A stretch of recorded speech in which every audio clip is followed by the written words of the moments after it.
Hello मेरे शेरनियों, हो जाइए तैयार अब की बार से 400 पार लाने के लिए। तो कैसे हैं आप लोग? आई होप बहुत ही अच्छे होंगे। आज हम लोग साइंस का 20 इंपोर्टेंट ऑब्जेक्टिव क्वेश्चन देखेंगे जो कि बहुत ही महत्वपूर्ण होगा और 20 नंबर पक्का आपका साइंस में आएगा ही आएगा। अगर आप मैट्रिक बोर्ड परीक्षा 2025 में देने वाले हैं और आप इंपोर्टेंट क्वेश्चन की तलाश कर रहे हैं तो ये सभी इंपोर्टेंट क्वेश्चन आपके लिए अति महत्वपूर्ण होगा। इसमें से पहला प्रश्न है कि एक दर्पण किसी वस्तु का सदैव सीधा प्रतिबिंब बनाता है तो दर्पण होगा। देखिए, जब भी ऐसा प्रश्न है कि प्रतिबिंब सिर्फ सीधा किसमें बनता है, वो पे आपको याद रखना समतल दर्पण में भी सीधा बनता है और उत्तल दर्पण में भी सीधा बनता है। यहाँ पे ऑप्शन नंबर डी जो है ना, समतल और उत्तल, इसमें बिल्कुल ही सही उत्तर है। उसके बाद दूसरा प्रश्न कहता है कि स्वस्थ नेत्र का निकट बिंदु, अगर बात करें स्वस्थ नेत्र का बिंदु का तो वो होता है कितना बाबू, 25 सेंटीमीटर। अगर यहीं पे दूर बिंदु पूछेगा तो दूर बिंदु कितना होगा आप लोग जरूर बताएंगे कमेंट में कमेंट करके। हम लोग का है तीसरा प्रश्न संख्या 3 कहता है कि चंद्रमा से देखने पर आकाश दिखाई देता है। वेरी इंपोर्टेंट प्रश्न है कि चंद्रमा से देखने पर आकाश जो है ना वह काला दिखाई पड़ता है। अगर पृथ्वी की बात करें तो पृथ्वी नीला दिखाई पड़ता है, लेकिन आकाश ऐसा दिखाई पड़ता है, काला दिखाई पड़ता है। कहां से? चंद्रमा पर से देखने पर। अगर हम लोग पृथ्वी पर से आकाश देखते हैं तो हम लोग को काला दिखाई पड़ता है या नीला, तो वहां पे भी आकाश नीला दिखाई पड़ता है। पृथ्वी से देखा जाए तो आकाश नीला, लेकिन चंद्रमा पे या अंतरिक्ष यात्री को आकाश कैसा दिखाई पड़ता है तो काला। याद रखिएगा, ऑप्शन नंबर सी बिल्कुल सही उत्तर है इस प्रश्न का। अगला प्रश्न है मतलब प्रश्न संख्या 4 कहता है कि एम्पियर सेकेंड किसका ऐसा मतलब होता है। तो अगर यहाँ पे जो आपको याद रखना है कि आई बराबर एक सूत्र होता है Q बट्टे T, मतलब यहाँ पे आई हो गया एम्पियर और Q हो गया कूलम और यहाँ पे हो गया T सेकेंड। यहाँ जो सेकेंड नीचे भागा में, इधर आएगा गुना में, मतलब तो एम्पियर सेकेंड हो जाएगा किसके बराबर? कूलम, मतलब आवेश के बराबर। तो यहाँ पे जो राइट आंसर होगा आवेश होगा, ऑप्शन नंबर सी होगा सही उत्तर 4 नंबर प्रश्न का।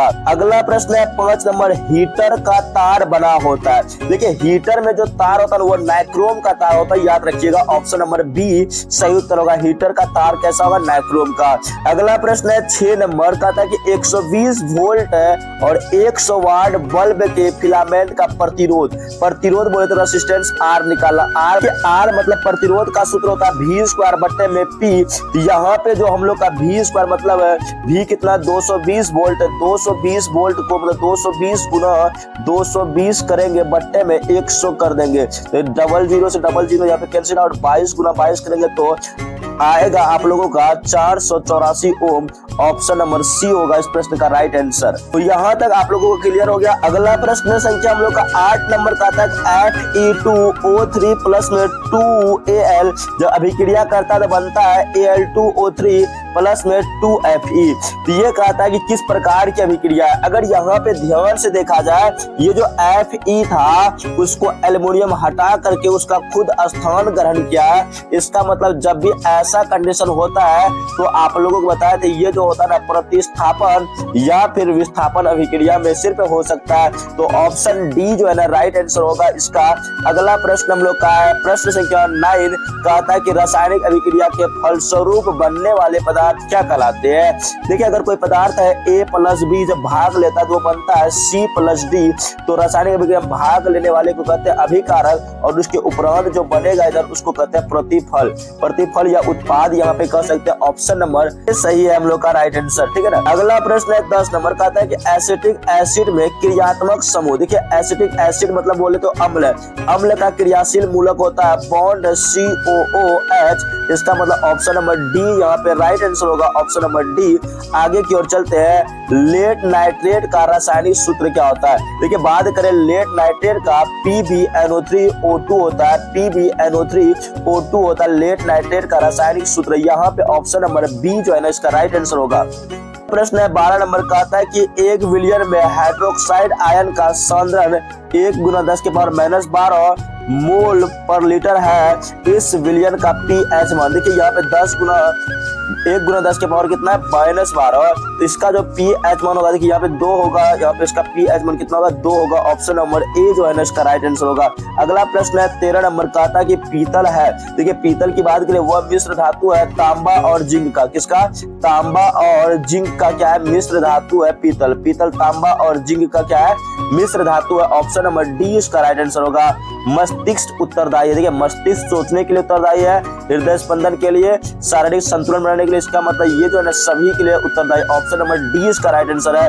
अगला प्रश्न हम लोग का 15 नंबर, रक्त का लाल रंग किसके उपस्थिति के कारण होता है? रक्त की लाल रंग की बात करें वह हीमोग्लोबिन की उपस्थिति के कारण होता है। ऑप्शन नंबर ए इसका राइट आंसर होगा। अभी तक 15 क्वेश्चन देखे, 15 में से आप लोग कितना क्वेश्चन का जवाब सही दिए एक बार जरूर बताएंगे। अगला प्रश्न है 16 नंबर का था कि मेंडल के अनुसार मटर के बौने पौधे का जीनों का टाइप क्या था? देखिए बौना पौधा जो था ना टी से दिखाया गया था। बौना पौधा को क्या टी, और जो अच्छे पौधे था, अच्छे किस्म का, वो था डबल टी बड़ी वाला। लेकिन यहाँ पे बौना पौधा पूछा था, इसलिए ऑप्शन नंबर 20 का राइट आंसर है। अगला प्रश्न हम लोग का 17 नंबर, मेंडल का प्रायोगिक पौधा कौन सा था?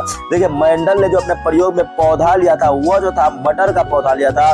मटर यहाँ पे उद्यान मटर इसका राइट आंसर है। उद्यान मटर सी नंबर, ठीक है ना, मटर का लिया था, लेकिन उद्यान मटर या मिथी मतलब उद्यान मतलब उद्योग में जो उद्यान मटर, यहाँ पे right answer option number C होगा राइट आंसर।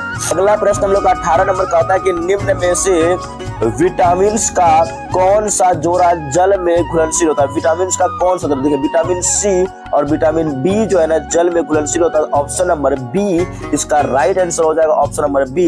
18 नंबर प्रश्न कंप्लीट हुआ। 19 नंबर प्रश्न है कि कौन सा हार्मोन आपातकालिक हार्मोन कहलाता है? आपातकालीन हार्मोन को यहाँ पे जो कहते हैं एपिनेड्रिन। एपिनेड्रिन यहाँ पे होगा हम लोग का right answer. Option number A होगा आपातकालीन हार्मोन। अगला प्रश्न है 20 नंबर, डीएनए के रज्जु किसके द्वारा जुड़े होते हैं? डीएनए के रज्जु जो है ना हाइड्रोजन बंधन के द्वारा क्या होता है? जुड़े होते हैं। तो आप लोग को बताना है कि मनुष्य में कितने क्रोमोसोम्स होता है या कितने डीएनए होते हैं, देखिए या कितने गुणसूत्र होता है, ये आप लोगों को चैट बॉक्स में चैट करके बताना है। मनुष्य में कितने जोड़े गुणसूत्र पाए जाते हैं, जोड़ा पूछा गया है, तो ध्यान से आप लोग इसका जवाब कमेंट में कमेंट कर दीजिएगा। और 20 क्वेश्चन में से आपको कितना क्वेश्चन पहले से आता था यह भी आप लोग जरूर बता देंगे। और वीडियो पसंद आया तो वीडियो को लाइक जरूर करेंगे।